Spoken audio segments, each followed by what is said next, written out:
Nabi SAW mengatakan ketika ditanya tentang khairun nisa au ayun nisa'i khair, manakah wanita yang paling baik wahai Rasul SAW? Kata beliau SAW, allati tasurruhu idza nadhar. Wanita yang paling baik adalah wanita yang kalau dipandang menyenangkan hati. Subhanallah.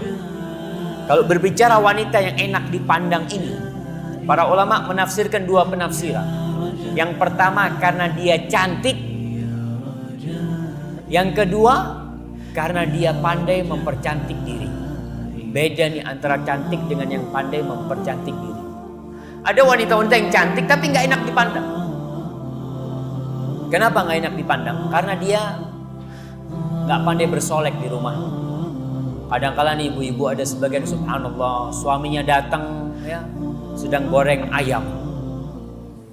Suaminya datang dilihat dari jauh, oh udah datang bang. Kayak mau digoreng aja tuh sama. Kata dia. Yang seperti ini nggak nyenengkan, yang lihat istri, aduh istriku kayak gitu ya. Ada ibu-ibu yang sukanya kalau di rumah pakai daster. Subhanallah betul, yang dibeli daster terus. Kadang-kala suami yang lihat, ya Allah istriku kayak gini. Ada istri-istri wanita-wanita yang tidak pandai menjaga tubuhnya. Yang dia kadang-kala melakukan, ya Ustaz, anak kan sudah laku, sudah payu kalau bahasa Jawanya. Biasanya kalau sebelum ada yang melamar dia masih olahraga ya, dia masih menjaga makannya itu dijaga. Sekarang setelah menikah, Masya Allah, kuliner terus kerja. Badannya Masya Allah, ada sampai seorang dokter tuh, ibu-ibu banyak yang punya sayap katanya. Karena makan terus kerjanya. Suami ngelihat nggak suka yang kayak gitu. Apalagi godaan di luar nih ibu-ibu, hati-hati. Maka tolong cari yang kata Rasulullah SAW, allati tasurruhu idza nadhar, yang menyenangkan suami. Maka di sini kita melihat seorang wanita itu boleh meminta kepada suaminya untuk tidak dikumpulkan dengan mertuanya. Itu hak wanita. Allah Subhanahu wa taala mengatakan askinuhunna min haitsu sakantum min wujdikum wa la tudarruhun. Tempatkan istri-istri kalian ya sesuai dengan kemampuan kalian. Di rumah, di tempat tinggal sesuai dengan kemampuan kalian. Wa la tudarruhun. Dan jangan membahayakan para wanita. Jangan membahayakan para wanita. Ini saya tidak menyuruh ibu-ibu untuk menuntut ya, tidak. Dalam artian kadang-kala ketika kumpul sama mertua, para ulama jelaskan, termasuk membahayakan para wanita ketika mengumpulkan dua istri di satu rumah. Itu termasuk membahayakan dia. Dan itu hak istri untuk menuntut. Atau mengumpulkan istri dengan periparan, dengan ipar-ipar. Karena apa? Di situ wanita tidak bisa mengungkapkan perasaan dia. Mau bersolek nggak mungkin, karena ada iparnya. Dia mau pakai baju-baju yang seksi mungkin nggak mungkin, karena ada mertuanya. Ketika mertuanya melihat, nanti kayak gini ngapain? Ya, ini mertua memang udah tua gitu kan, tapi itu nggak bisa. Ketika kumpul memang susah. Mau bukain pintu buat suaminya dengan pakaian mungkin dandanan yang Masya Allah, dengan pakaian yang membuat suaminya bergairah mungkin ya. Tapi nggak bisa, dia mau bukain pintu gimana kata dia. Mau keluar pakai kerudung terus.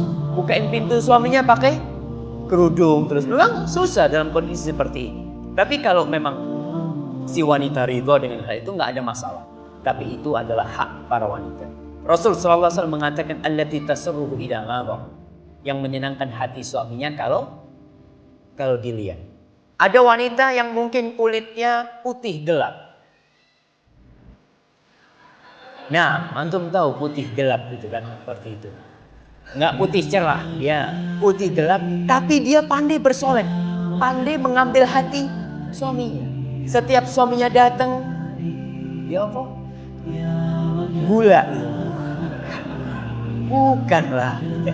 Nah, Masya Allah jemaah. Dia mungkin kayak tadi, warna kulitnya tidak cerah dia.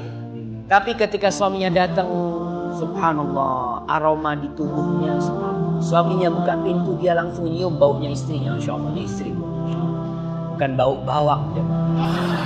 Biasanya di rumah nih ibu-ibu Masya Allah yang taruh di perutnya apa? Minyak kayu putih atau minyak telon. Dah dimasuk rumah kayak masuk kamar bayi gitu kan. Aduh, subhanallah, hati-hati. Di sini Rasulullah SAW menganjurkan kepada para wanita untuk menjadi yang paling baik, yang dia bisa bersolek untuk suaminya, dia bisa menjaga tubuhnya, menjaga dirinya, tidak sibuk dengan cuma makan saja ya. Wa tuti'uhu idza amar. Wanita yang paling baik yang kalau disuruh dia taat. Wala tukhalifuhu fi nafsiha wa maliha bima yakrah. Dan wanita itu tidak membantah kepada suaminya dalam urusan diri dia atau harta dia ya. Kadangkala suaminya ngasih nasihat kepada istri atau si suami minta istrinya untuk datang kepada dia, ya bismillah.